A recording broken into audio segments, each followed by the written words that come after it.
Baiklah, bismillahirrahmanirrahim. Assalamualaikum warahmatullahi wabarakatuh. Waalaikumsalam warahmatullahi wabarakatuh. Waalaikumsalam warahmatullahi wabarakatuh.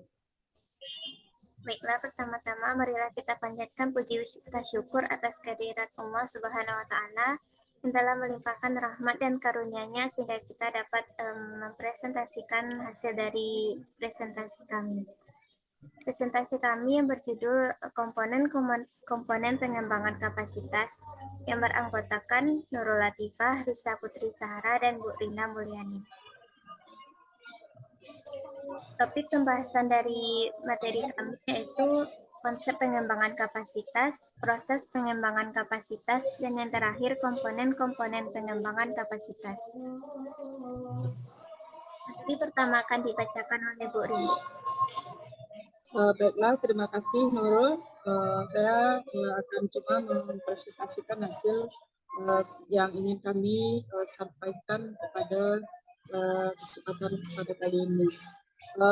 Konsep pengembangan kapasitas.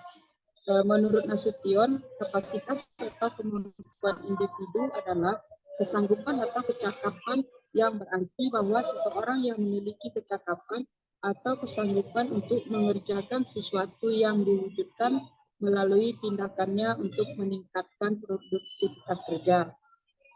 Sedangkan menurut Millen, mengungkapkan bahwa pengembangan kapasitas tradisional dan penguatan organisasi memfokuskan pada sumber daya pengembangan hampir seluruhnya mengenai permasalahan sumber daya manusia, proses, dan struktur organisasi.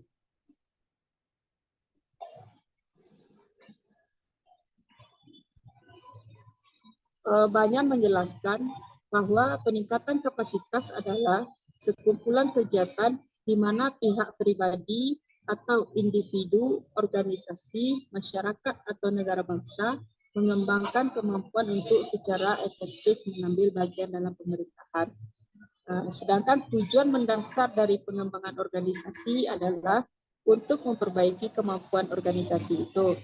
Peningkatan kemampuan organisasi memiliki dampak terhadap kapasitas organisasi dalam membuat keputusan berkualitas dengan melakukan perubahan terhadap struktur, kultur, tugas, teknologi, dan sumber daya manusia. Selanjutnya, proses pengembangan kapasitas yaitu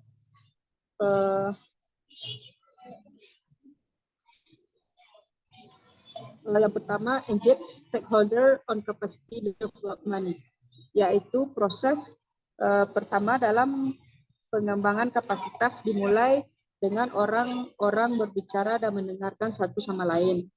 Yang kedua, assess capacity assets and needs, yaitu melalui identifikasi aset, kepastian yang ada, serta tingkat yang diinginkan dari kepastian diantisipasi untuk mencapai pembangunan atau tujuan organisasi. Selanjutnya, formulate capacity development and program, yaitu temuan dari penilaian kapasitas merupakan titik awal dalam merumuskan respon pengembangan kapasitas. Yang selanjutnya itu implement the capacity development. Proses implementasi yaitu tempat tindakan nyata terjadi. Yang selanjutnya yaitu field capacity development, yaitu pengembangan kapasitas mengedepankan akuntabilitas manajemen kinerja dan pembelajaran. Selanjutnya komponen-komponen pengembangan kapasitas, yaitu yang pertama kapasitas kinerja. Apakah alat, uang, peralatan, bahan habis pakai, dan lain-lain tersedia untuk melakukan pekerjaan itu. Selanjutnya kapasitas pribadi. Apakah individu cukup berpengetahuan, terampil, dan percaya diri untuk melakukan sesuatu dengan benar? Apakah mereka membutuhkan pelatihan, pengalaman, atau motivasi? Yang selanjutnya kapasitas beban kerja. Apakah ada staf dengan keterampilan yang cukup luas untuk mengatasi beban kerja? Apakah deskripsi pekerjaan yang diberikan dapat dilakukan? Mungkin secara jelas dan rinci bisa disampaikan atau disampaikan materi terkait dengan komponen-komponen pengembangan kapasitas ini oleh Saudari Risa. Pada Risa disilahkan. Baik Bu, terima kasih Bu Rina. Baik, selanjutnya saya akan melanjutkan materi tentang itu komponen-komponen pengembangan kapasitas.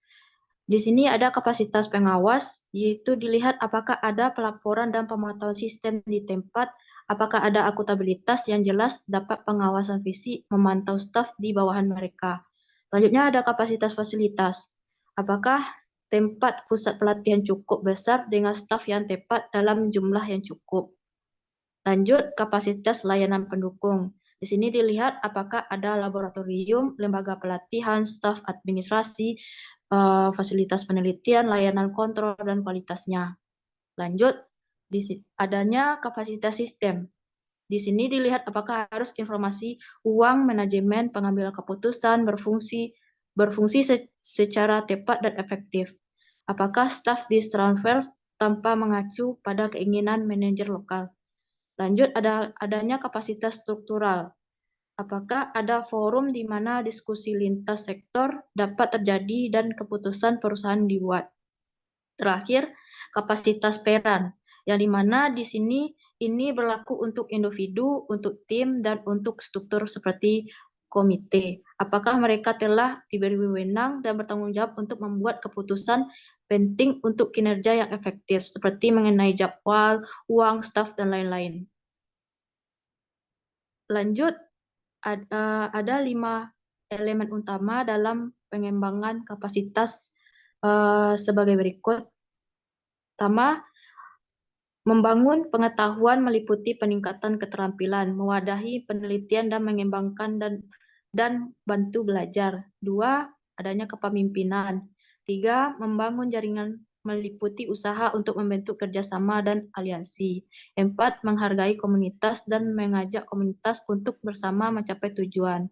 Terakhir, dukungan informasi meliputi kapasitas untuk mengumpulkan dan mengakses dan mengelola informasi yang bermanfaat. Selanjutnya dikembalikan kepada moderator. Baiklah, terima kasih Risa dan Bu Rina. Dari pemaparan tersebut tadi dapat disimpulkan bahwa peningkatan kapasitas adalah sekumpulan kegiatan di mana pihak pribadi, baik itu individu, organisasi, masyarakat, atau negara bangsa, dapat mengembangkan kemampuan untuk secara efektif mengambil bagian dalam pemerintahan. Asumsi yang mendasarinya adalah bahwa dengan meningkatkan sesuai keterampilan, sikap, dan pengetahuan, elemen-elemen tersebut akan lebih efektif dalam peran pemerintah masing-masing. Hasilnya adalah dengan pemerataan yang lebih besar, kekuasaan, akses ke tempat-tempat pengambilan keputusan, dan lebih pemerataan manfaat masyarakat.